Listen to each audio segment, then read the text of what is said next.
Okay. I am honored and pleased to welcome each and every one of you to the ninth edition of Digital Africa. It's exciting and insightful to be broadcasting here from Nigeria.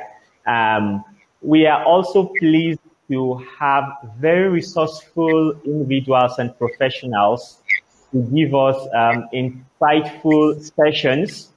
So this is the second panelist session today. I have been interacting with most of us via email. You must have received the back and forth of emails, the introduction, the questions, and all the plans and schedules we have for today's panel session. This panel session is going to take place for 1 hour, and we will have back and forth of questions in order for us to be able to share very useful information with our audience today. So I would like to welcome each and every one of us. Welcome Lavinia, welcome Adebayo. I'm going to welcome the rest of us as well.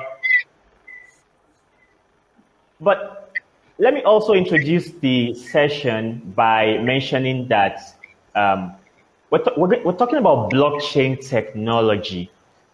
It's also important that the resource persons we have here today are the people who are very much more involved in the use of blockchain technology. Now, I would like us to talk about the regulatory mechanisms that has been put in place, most especially in Nigeria. So the first question will be directed to Adebayo. Do you think it's been justifiable by the Central Bank of Nigeria to place a hold on the use of blockchain, most especially cryptocurrency in Nigeria? What are your personal and professional views on the regulation of cryptocurrency in Nigeria? Interesting question. I like the fact that you asked me what my personal views are. Well, looking at the recent developments from the Central Bank of Nigeria, I would say initially, it might be something that's it's similar to being hungry when they decide to ban the use of cryptocurrency and the likes. But then when you look into the old system very deeply, then you realize that it's a matter of protecting the interests of the millions of population in the country. Considering the fact that the country is also, in a way, going through an economic meltdown, and we have a lot of people also currently unemployed, and also looking at the rates at which cryptocurrency is being infiltrated by the people who want to use it for get rich quick, overnight millionaires and all sorts.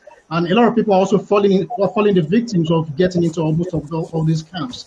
So what the CBN did, in a way, I'm not really saying what the only thing they did, but part of what I believe they did was to protect the interest of the people who might, in a way, out of the inability to carry out some investments, research, and all sorts. What they did was to protect the interest of numerous people who have no idea what they are getting themselves into. But then also, I believe the first step in creating solutions to the numerous problems being faced in the cryptocurrency system in the country will be to lay some specific ban, which the CBN has been able to do. Then the second step will now be to educate people on what to do. So it's the final result that I think we should have is not to have a total ban, but to have people educated on what to do and what not to do. And of course, the CBN also needs to come in to look into the possibility of adopting the technology itself. So banning it might have some some setbacks, but then I believe it's a way forward. Okay, thank you for those views. I think it would align with lots of people in the industry, the regulatory people. You will as well work with stakeholders that are involved in the use of blockchain. It's good to have you, Lavinia. And I would like to ask this question of, we're aware recently from the news that El Salvador has adopted the use of blockchain technology. I mean, for Lavinia, do you think this is a good move in the right direction?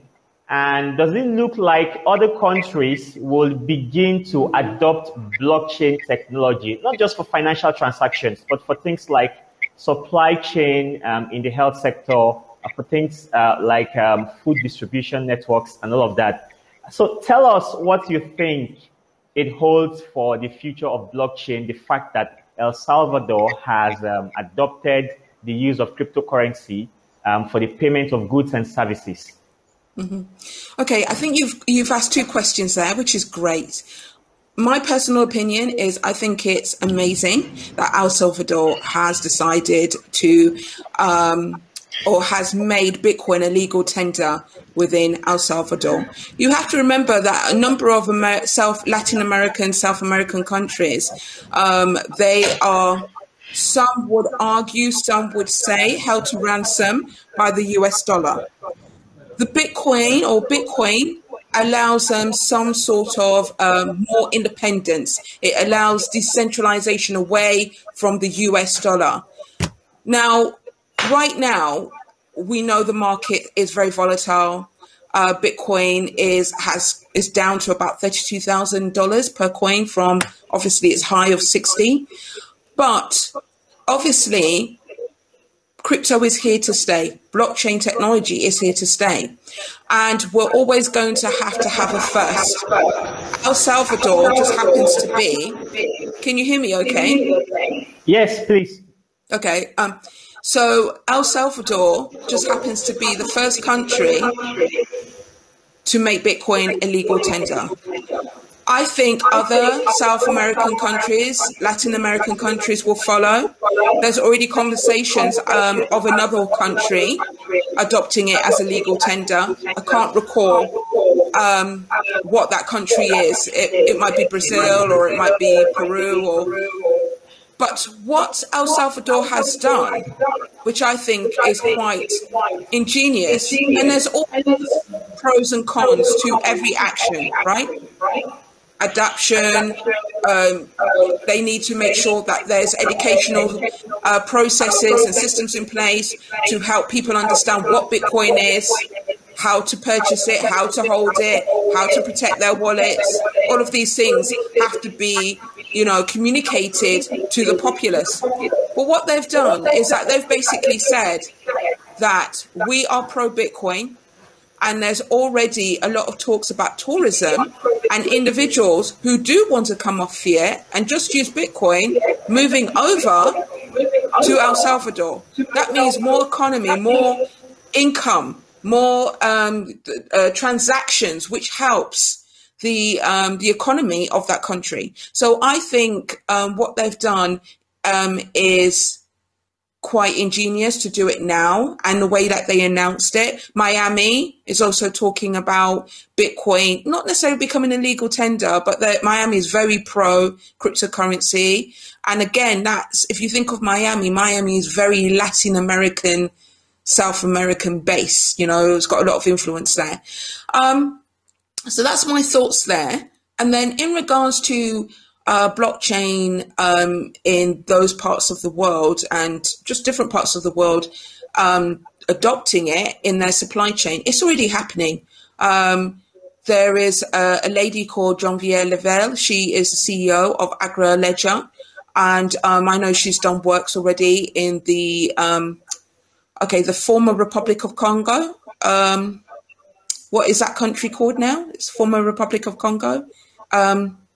No, it is Congo. Republic of Congo. Yes, yeah, it used to be called Zaire previously, sorry. So yes, so she's done work there. She's from Haiti originally, which is in the Caribbean, and she's done work there in regards to the supply or the value chain of the supply chain. So she focused on the value chain and making sure the value of that chain is actually being distributed to everyone in that chain, particularly the farmers. So yeah, there's a lot of work being done, and it's all very exciting, and it's all for the social good of the different levels of people in society. Okay, thank you, Lavinia. That's a handful. You've given us real good insights into what's happening, not just in Africa, but what's possible in America as well. It's a pleasure to have you, Roslyn, from Kenya. You're the growth director of growth at PESA base in Kenya. It's worthy of note to say that Kenya has one of the best internet penetrations in Africa. But why do we always find ourselves behind when it comes to growth and innovation? And this is with respect to the blockchain. Why do you think Africa always takes the back seat? Other nations are trying to explore what's possible when it comes to the use of blockchain technology. Why is Africa always finding it difficult, especially with regulatory bodies, to adopt innovations? All right, thank you so much for your question, and thank you for having me on this platform. I'll begin with a brief introduction of what PesaBase is about. PesaBase is a peer-to-peer remittance platform which is built on the Celo blockchain. So, for those who are wondering where does blockchain and PesaBase come into a mesh, it's actually within that nexus of technology that we are building. A fintech use case on the blockchain. Now, it's a direct sell in the sense that we're using blockchain technology to limit the cost and the time that it takes to send money from one African country to another. So, with regard to your question, I'll answer in two parts. The first answer is that Africa is not lagging behind. Africa is not late to the party, simply because there are early adopters, there are entrepreneurs, there are companies, communities which have actually adopted different products and different initiatives on both blockchain and crypto projects. Whether we want to look at Kenya, Nigeria, South Africa, even Botswana and Egypt, right? You will be able to pick out different projects which can really take off in these communities in regard to education, healthcare, energy, land registry, and of course, fintech is a definite use case for blockchain. So Africa is not late to the party, but when we look at how the regulatory landscape is, that we need to appreciate that governments have different processes as far as the jurisdictions are concerned. I'll give actually an example of how M-Pesa was adopted. And in its first years, M-Pesa, for those who may not know about it, is one of the most frequently used money remittance platforms in the country. And it's made payments easy to people's phone numbers. So in its initial years, even for most people, whether in the city or in the villages, found it very hard to adopt it because people were used to sending money via bank, via mail.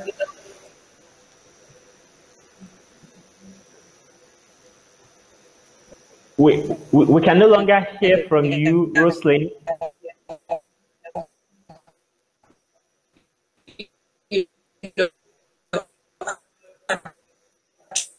Third party and sorry, can you hear me now?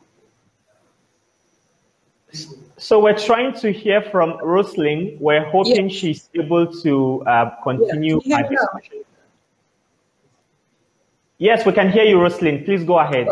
All right, thank you. So in the second, my response in the second part is that in regard to the adoption of M-Pesa, then you had different layers in that people were used to conventional methods. Now, to get used to a method whereby I just send you money via your phone number, that was strange to a lot of people. But over the last 10 years, then people have adopted that quite far much more than was expected. It was, of course, resisted at the regulatory level because a telecommunications company was handling finance in far more volumes than banks were even able to handle. So, of course, it was a point of conflict, but that did give a lot of learning points for fintech and for governments and banks across the board, because in terms of innovation, it's that entrepreneurs will respond much faster than, traditional structures to what the community needs. Now, in terms of scalability, that's where, and this is where, of course, government input and policy is needed. Then the gaps we have are first in terms of education and understanding what this innovation will imply, right?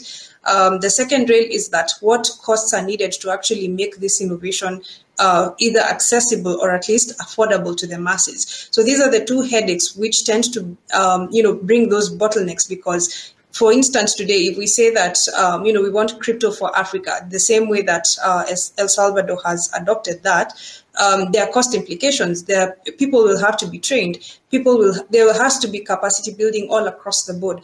And, these are some of the things then that tend to bring bottlenecks at the government level, because for government, it's not just about supporting on paper. It's about also actualizing on the ground. Now, this aspect of implementation, then you're looking at this in terms of year-on-year implementation programs. So that's why it gets so frustrating actually for entrepreneurs. But my thought in that regard is that we cannot, we cannot wish it away. We cannot wish process away. We need to actually work with process and appreciate the fact that, yes, keep innovating on the crypto side, keep on innovating even for fintech and other areas of innovation. But as time does go, keep the channels of communication open with government so that, whether it's the next government that will be able to implement and bring scale to your project, it's a matter of time. It definitely will happen. So we cannot, crunch 10 years into one. The fact is that we must be able to appreciate process, but there's always room for fast tracking of some of these things. Really good. Key takeaway from your conversation or the opinion you have shared with us is that we need to understand the role of process in adopting blockchain. Just like you have mentioned that M-Pesa didn't just happen. In fact, in Nigeria, do not have that model right now where your phone number is expected to send money from one number to another number. I am hoping that will happen very soon. But even the cashless economy that we do enjoy in Nigeria took a while before it got adopted. So I do believe what you have shared with us, that process is very important. Thank you for the opinions you have given us. We're pleased also to have Armand, and he is the CEO of UBTS International. We do know that one of the benefits of cryptocurrency is decentralization. And we have seen how the opinion of a very influential person on the microblogging tool, Twitter, has resulted in a rise or fall. Now, I want to mention the owner of Tesla. Do we think decentralization is still a benefit if a person's opinion can actually lead to fluctuations? Thank you very much, Mr. Moderator. It's a great pleasure to be connected today with the audience and my fellow panelists. I'm effectively Armand Gaitangechi, the CEO of UBTS International Corporation, a telecommunication think tank and platform services company based in Atlanta, in the US, but running operations in Africa as our top priority at the entry level. So to better understand what is happening now with not just the CEO of Tesla, but some other influencers on Twitter and other social media, posting some, I can say, personal thoughts that influence the markets. It's very, very important to understand the world where we are right now. So that gives me a chance to really go deep into the concepts that set the base for blockchain technology, AI, machine learning, all those Industry 4.0 technologies to be operational today and provide the value to people and organization. So first of all, I would like to talk about the two different standpoints. we should conceive the blockchain technology. The first standpoint is a technology standpoint. So the technology standpoint, the first key is we are at the age of the digitalization right now. So now the 21st century is the age of digitalization. That age is characterized by a massive volume of data.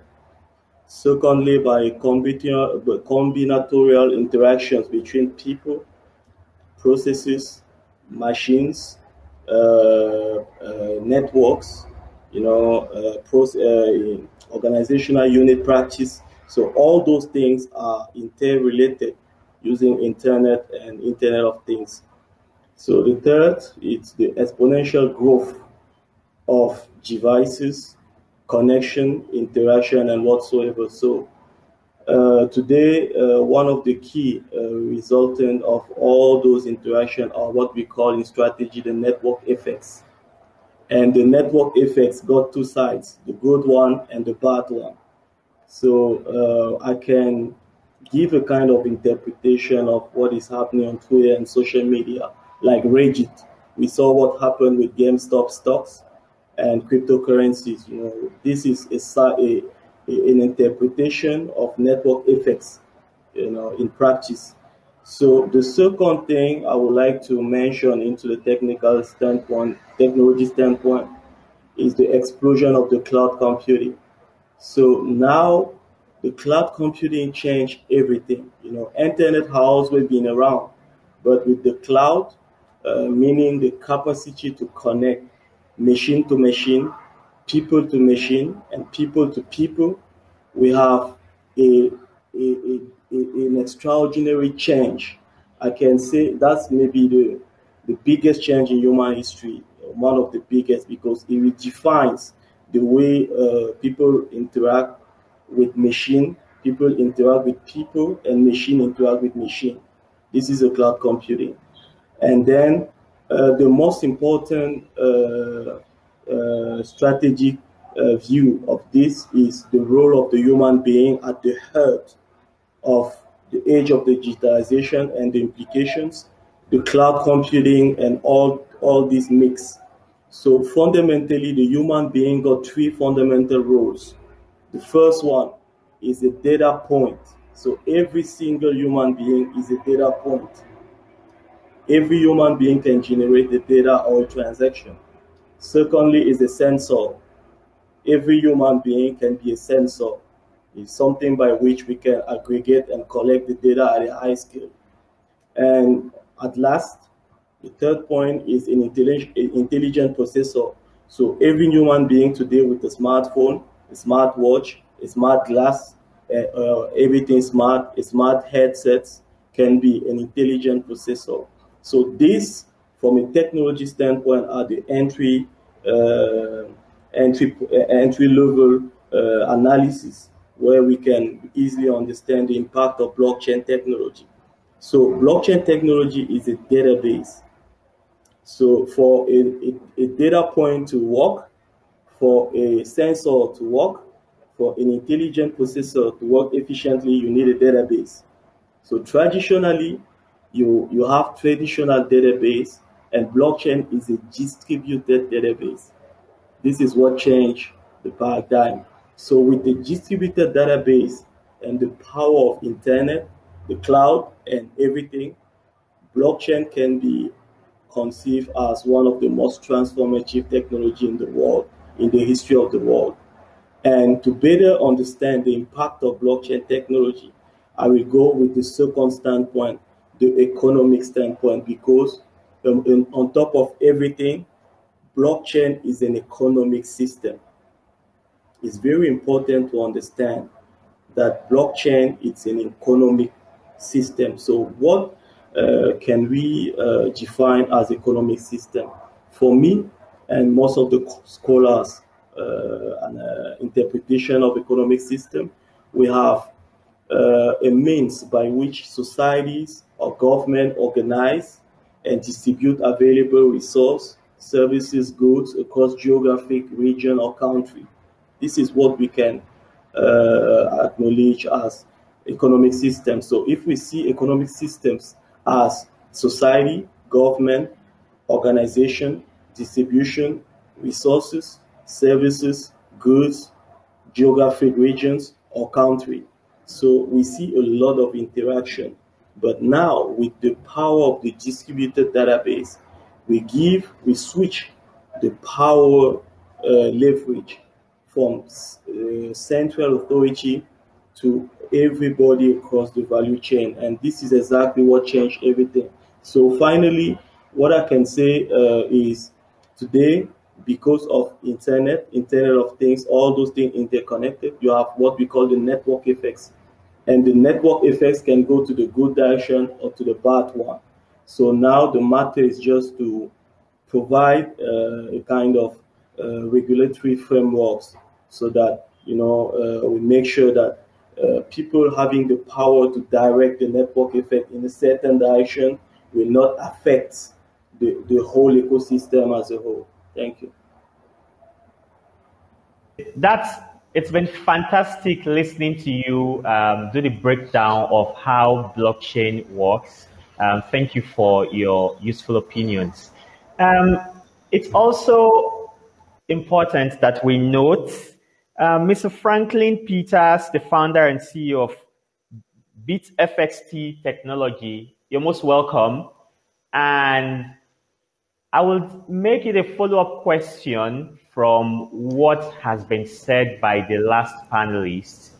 So how easy do you think blockchain could be integrated with other technologies? Looking at the fact that blockchain is not necessarily a standalone. It has to work with other technologies. What's the ease of making the blockchain work alongside other technologies? All right, so thank you so much, and thank you for having me in this session. It's been quite an amazing one, listening from the beginning to you now. And I'm Franklin, once again, and I'm the founder and CEO of BitFXT and Boundless Pay. Now one thing about blockchain is that blockchain has to do with APIs. Just like you said, blockchain cannot work on its own. I remember there was a session where someone was trying to talk about blockchain as Internet 2.0, and he made mention, the way he narrated blockchain, it was as though without the internet, blockchain could still work. I mean, it's not possible, right? A lot of people have that misconception, and it's not true. Blockchain is just a layer on top of the internet, but the thing is that unlike the normal websites and other stuff that are being created, which are built on centralized systems, whereby there is easy penetration, there is possibility of one person manipulating the system, there is possibility of the system going down once the central server, develops an issue. The blockchain does not depend on one central institution, system or server, and if anything happens to one, the rest substitutes for the rest, for the entire system. But the more decentralized it is, the more secure it is, right? And we can understand this, judging from what happened recently, like day before yesterday, and I think last week there was a news about the government of China stopping miners from mining, right? And I actually posted a video on my status this morning. A lot of mining farms, they are kind of taking off their mining facilities. Some of them are selling it for cheap. The rest are dumping their bitcoins because they are going to need the money, right, to go and set up a new mining facility in another country. But it doesn't stop. I made some Bitcoin transactions today, and it went through, right? Now, this is one thing people need to understand. And then the blockchain being a software, right? People rarely use that word, for blockchain. Is a software, is a code built on the internet. Has a lot of APIs. APIs is more like application interface that connects and integrates with other systems, other existing systems like our websites, our mobile applications, and it's easy. All you need is to understand how these APIs work and how to interact with it. People have successfully integrated blockchain systems on websites like Google Chrome. Right now, you can download what we call MetaMask, and it integrates well with MetaMask, it would automatically turn your Chrome. It automatically turns your Chrome into a web wallet or a blockchain browser kind of, whereby you can interact with websites that have what we call Web 3.0. And then we've seen mobile applications that do normal things migrate from just being what they are into being blockchain applications, right? So it's very easy, it's very possible, very, very possible. All you need is to kind of work with people that understand how to develop, how to work with those APIs. And in the last session when Mr. Chuta was talking, there are a couple of developers in Nigeria. There's a Dev1000 or something like that.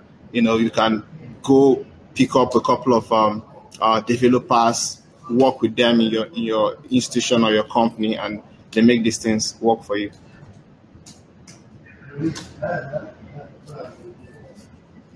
It's exciting to know that you've also made transactions today. I think that will lift the hope of others to know that they can actually still go ahead and make transactions. People will have thought they can no longer make transactions, but it's good to know that the blockchain is still running. People can make cryptocurrency transactions. Thank you for that. So we come back to Lavinia, and I would like to ask to say, Mr. Franklin has talked extensively on how blockchain is useful, how it's important, and how people are beginning to achieve success with the blockchain. We might also want to say that the blockchain, artificial intelligence, data analytics, these are new frontiers. And there are specific skills that people would need to learn to apply them.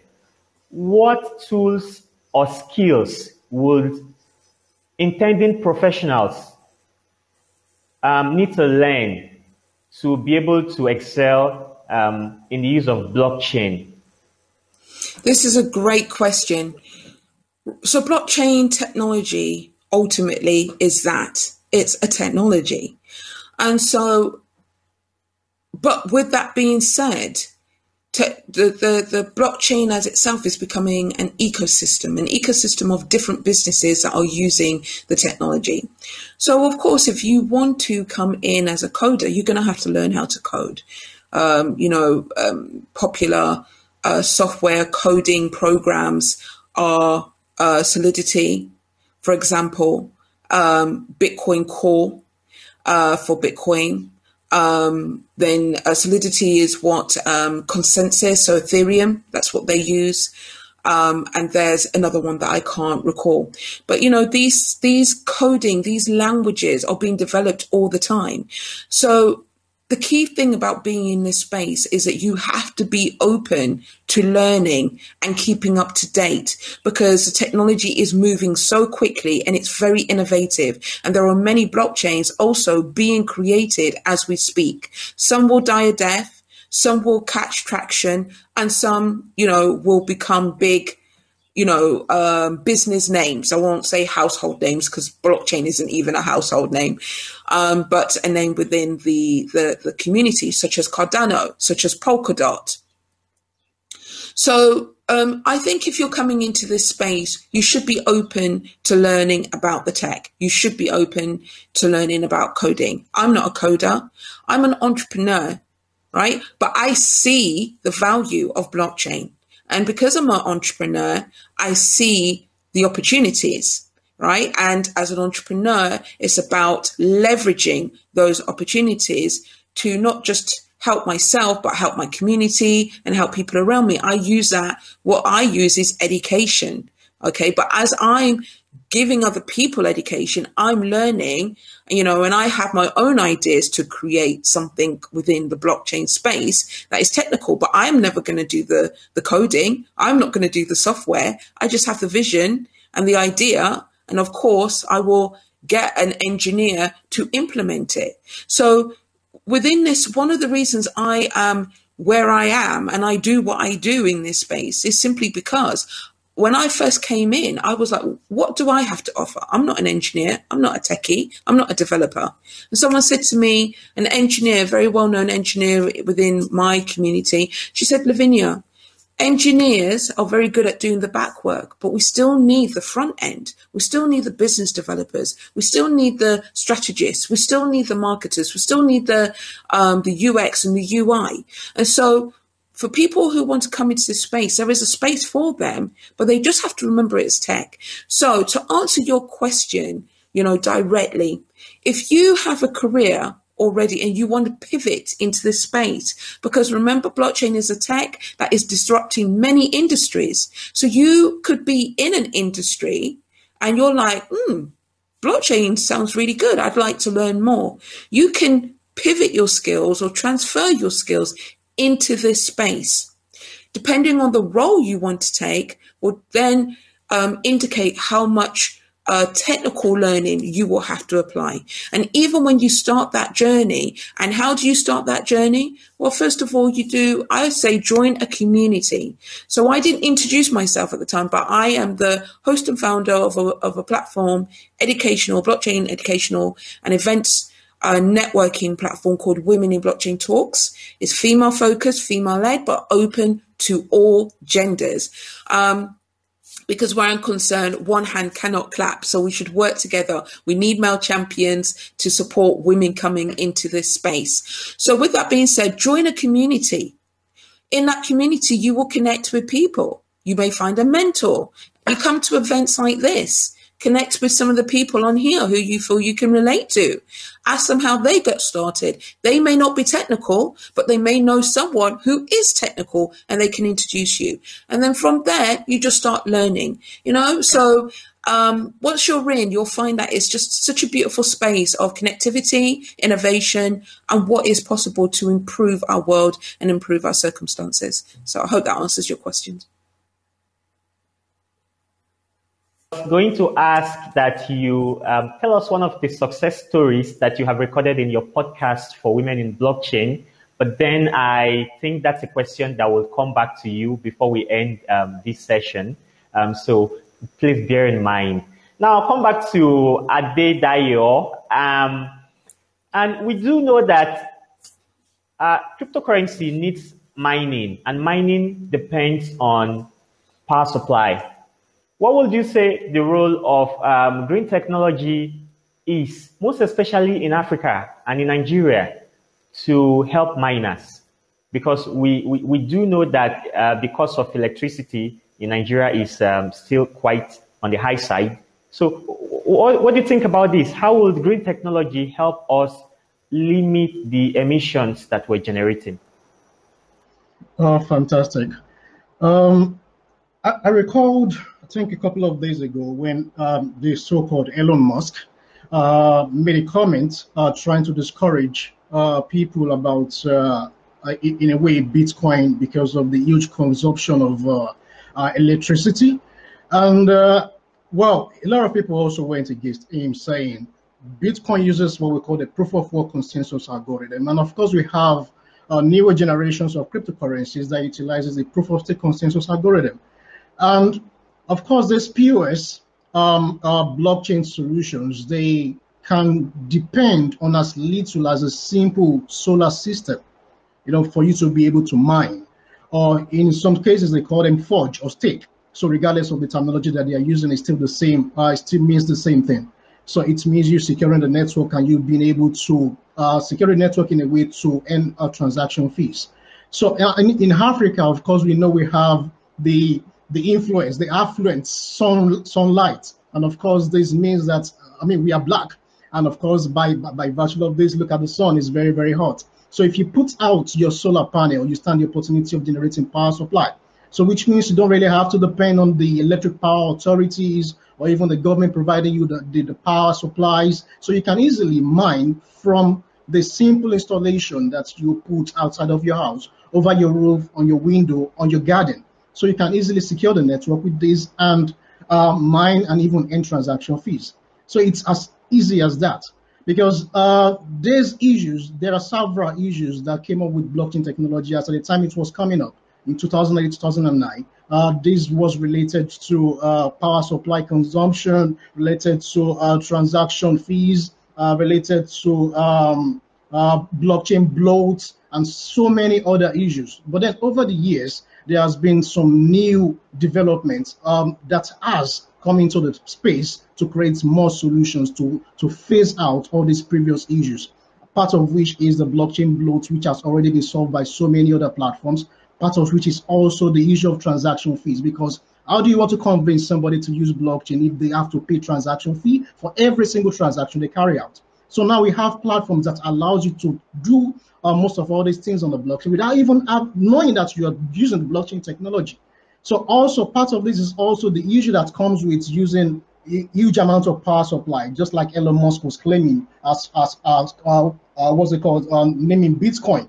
But it's even possible for you to use your mobile devices these days. So exactly, it's very, very possible for you on some specific platforms to use your mobile phones, your Android phone, so to stake, to mine some specific cryptocurrencies. So I'm not talking about Bitcoin, I'm talking about cryptocurrency generally. So these are proof of stake consensus, and it utilizes just little amount of energy. So today, I can say we live in the era where we believe the world might be ready to adopt blockchain globally. Thanks.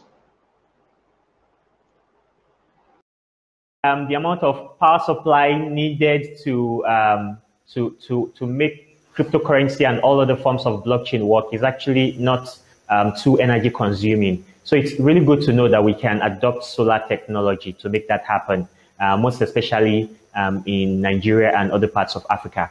Now, I would like to ask Armand, what would you say about the display of transactions publicly?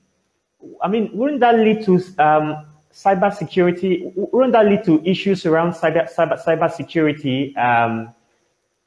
Noting that my own transactions are being exposed in the public, do you think that is positive enough for stakeholders in a blockchain? Yeah, yes or no, because there are some before blockchain arrive, you have a couple of information that can go public, and you have some that should be private. And now the key here is how to segment the public kind of information. For instance, a public blockchain can have records like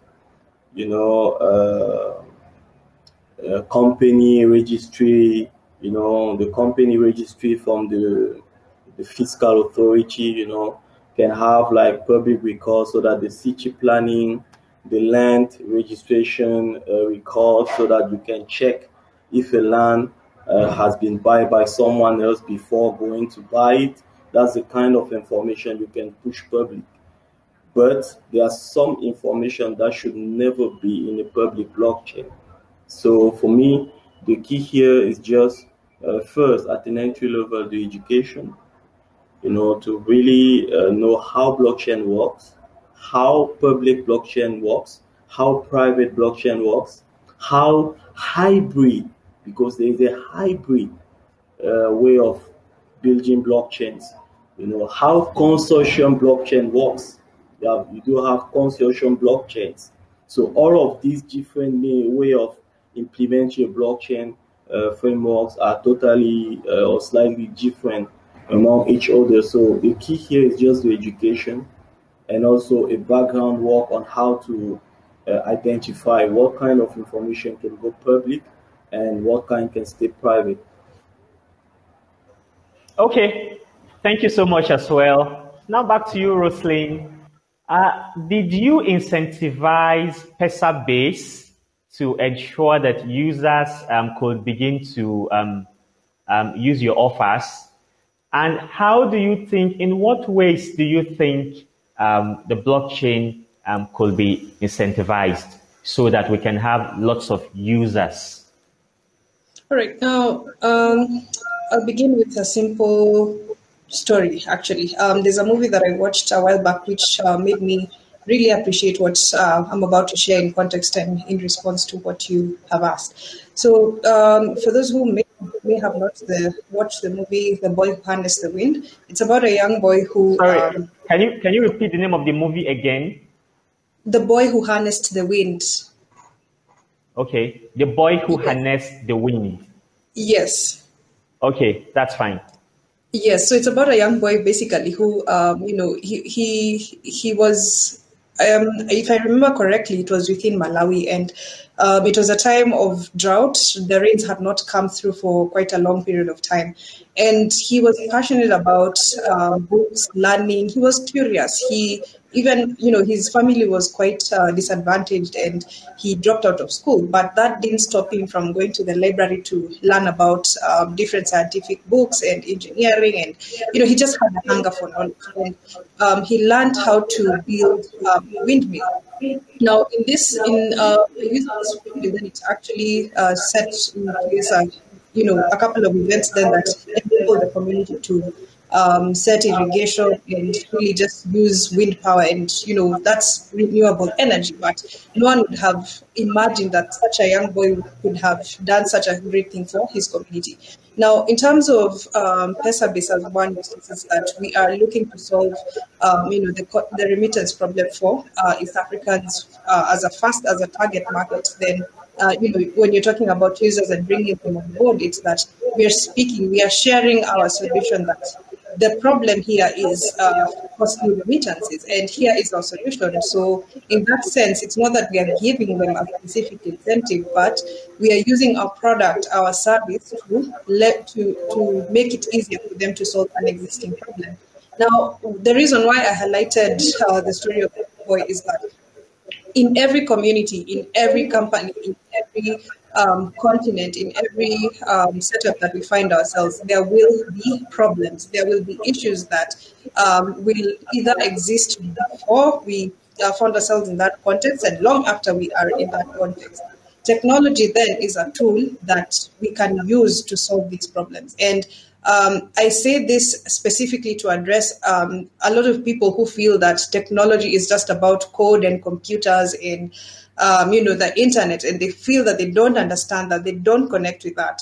My point today, my emphasis is actually that think about the problem, think about the person, think about the community, that if I'm solving this problem for my family, that is an internal incentive for myself to actually work either as a business person or as an entrepreneur. And if I'm looking at this community, I need to be able to tap into its needs, into its concerns, into its pain points, because whenever you are in pain, you are going to look for a painkiller or something to relieve your stress or something like that, right? Now, back to economics, it's that it's not always monetary incentives that have to come into play, because one thing I observe in the course of my research and my work is that it's not advisable to sell blockchain for blockchain's sake. Now, that will sound a bit controversial, but, in the same way, no one came to me to tell me, hey, adopt the internet so that you can be on Facebook. No, it's that somebody told me that they had shared some info on Facebook, and I was like, what is this Facebook? So I realized that, this platform was my way of connecting. My need was connecting. My incentive was being in touch with my family, friends, my connection, not the internet for the internet's sake. So for the entrepreneurs today, my encouragement is don't sell blockchain. Don't sell technology. Don't sell, the complicated terms, because people don't buy that fast. They will buy, do I know you, first of all? Do I care what you're talking about? If I don't know you, naturally, I will bypass. A very quick example is that how many sponsored adverts do you pass on Facebook? How many videos do you exit from simply because they actually have an advert? How many, YouTube how many songs are you listening to on YouTube and podcasts will you dismiss because you're seeing advert is loading in 5 seconds, right? So that's the current landscape that we're thinking. So we can't just sell tech for tech's sake. And this is why I say now, understand the problem. understand the community. If they don't need blockchain for blockchain's sake, you can see there's no clear use case. Will we say then that Africans are not adopting blockchain? No, that is that's a flawed approach. The right approach would be that my community needs this solution. Can it use blockchain? Yes. Do I have to tell them that they're using blockchain? No. I just need to tell them, sign up on this platform. It's on your phone. Yes. 1, 2, 3, click. Yes. Your service is there. Yes. They buy that, they use it, and we are actually adopting. That's the way we are going to go mass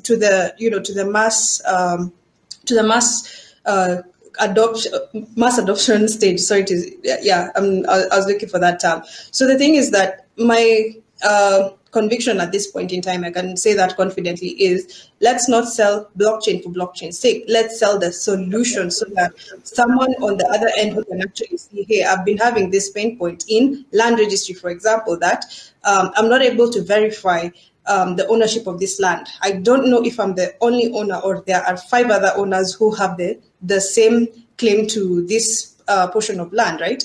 And that's, I understand ownership. So it comes back to language. And this is where, as Lavinia pointed out, that when you see the blockchain ecosystem budding, don't just see code, don't just see the miners. They are an important part of the ecosystem, absolutely vital to have. Those who are solving the energy equation, another critical part. But those who are also explaining this business to communities, and the community development managers, the non-governmental world. There are so many people who need to be involved and understand the solution, so that as they break it down to the community, then we're not just talking about incentives. We're actually talking about economic solutions that people will take up, either protect their value or then now be able to create and send value across the internet and from one community to another.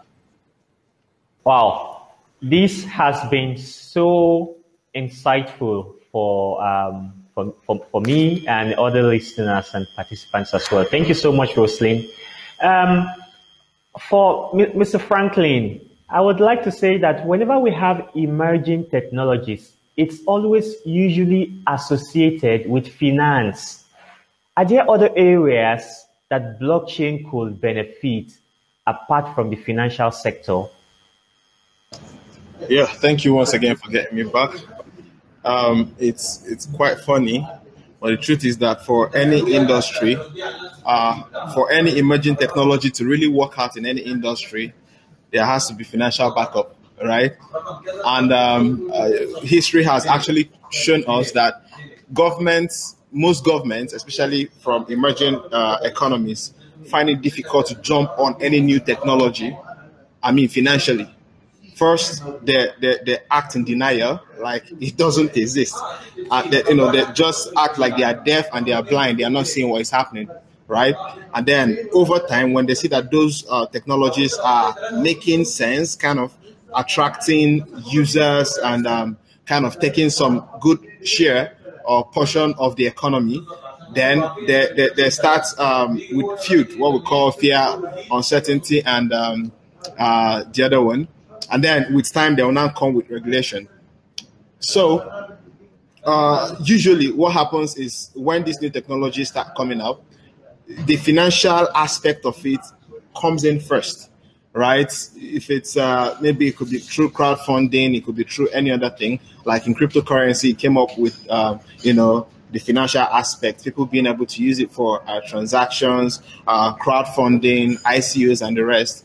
And right now, we are now seeing the likes of NFTs and DeFi. So there are lots of other use cases that the blockchain could be used for, apart from the financial aspects. There is the legal aspect, whereby you can use the blockchain through what we call smart contracts, right, to mediate between two parties.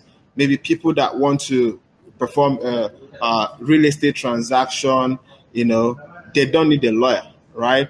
Through a simple smart contract, it's either a yes or a no. There's no middle ground. So if I'm supposed to pay you 10 million naira and you give me a document, a signed contract, showing that I've paid for a commodity, a land.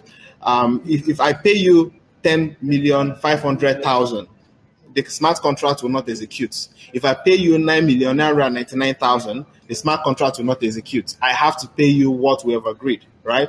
And if I pay you that exact amount, you don't have a choice.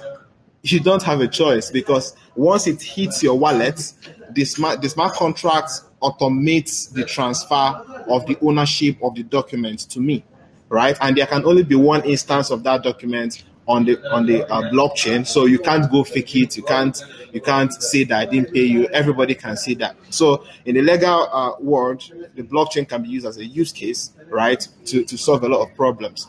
In telecommunication, the blockchain can yesterday I was in an event. I'm actually in Dubai. I was in an event, and in that event, somebody introduced an NFT, okay, a voice NFT. What we've been seeing over time has been pictures. Like we saw somebody sell a collection of images for over $600 million, right, or $60 million, whatever. And yesterday I saw a video, a voice NFT. So the lady, innovated it. She would tell a story. She called it the African story. She would tell a story about a country in Africa, and automatically an image would be generated to illustrate that story. Do you understand? So a lot of things are coming up in the art industry, in the financial industry. I mean, as far as it is data, it is information, and it can be recorded. Then the blockchain can be used to solve that problem. Every industry, once there is data, because essentially the blockchain is simply a ledger, right, where information or data is recorded and is connected as a chain from the Genesis block to infinity.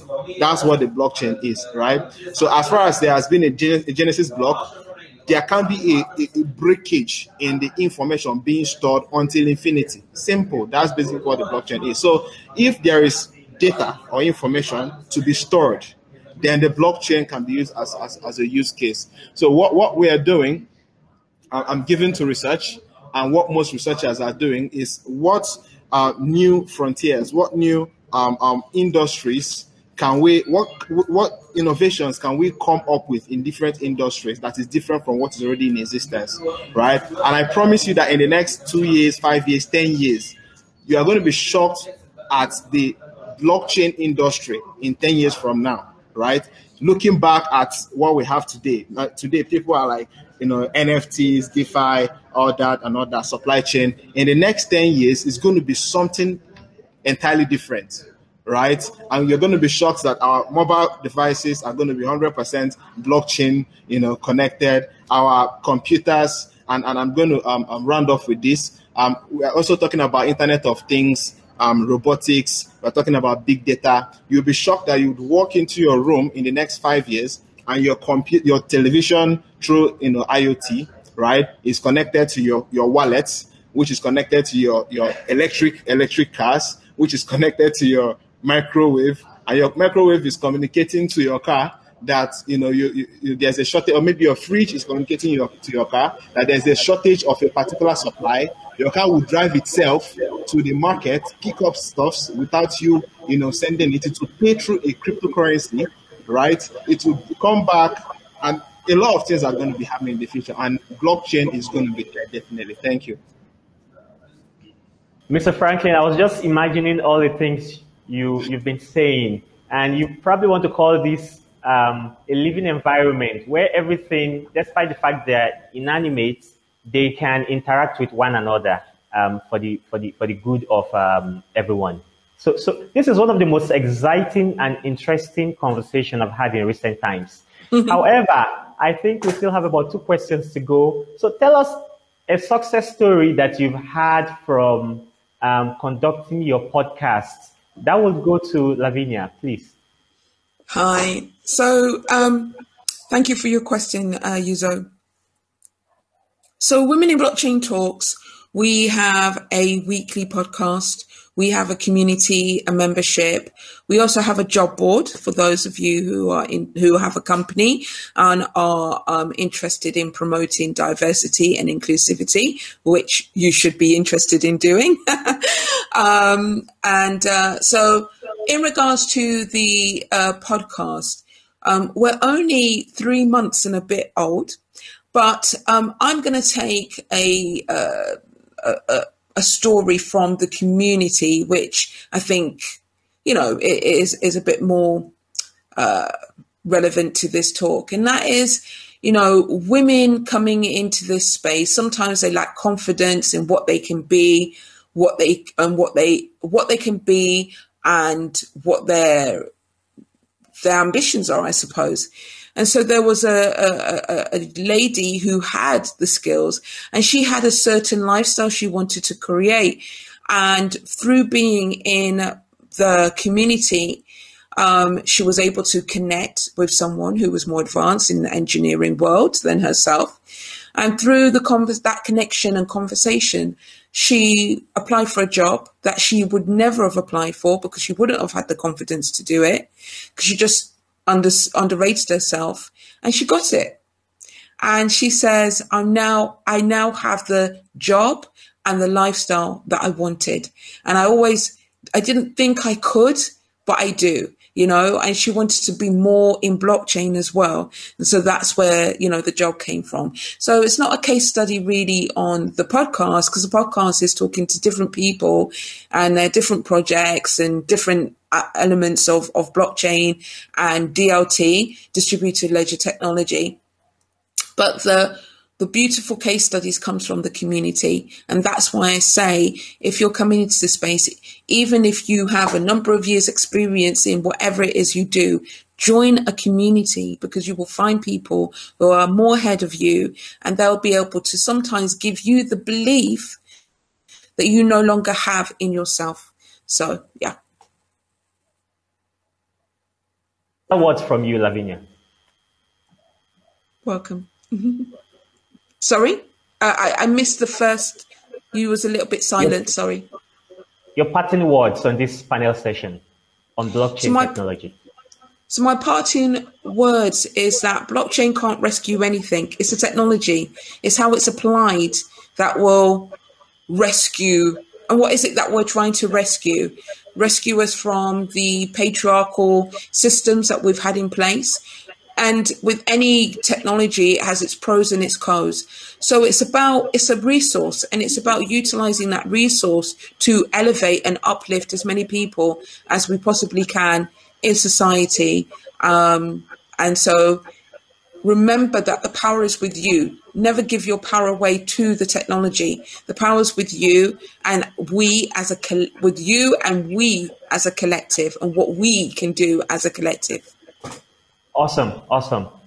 Thank you. To Adedayo and Armand, final words, but with respect, if we decide to bring it home, final words on how do we apply blockchain to help us conduct credible elections in Africa, and most especially in Nigeria?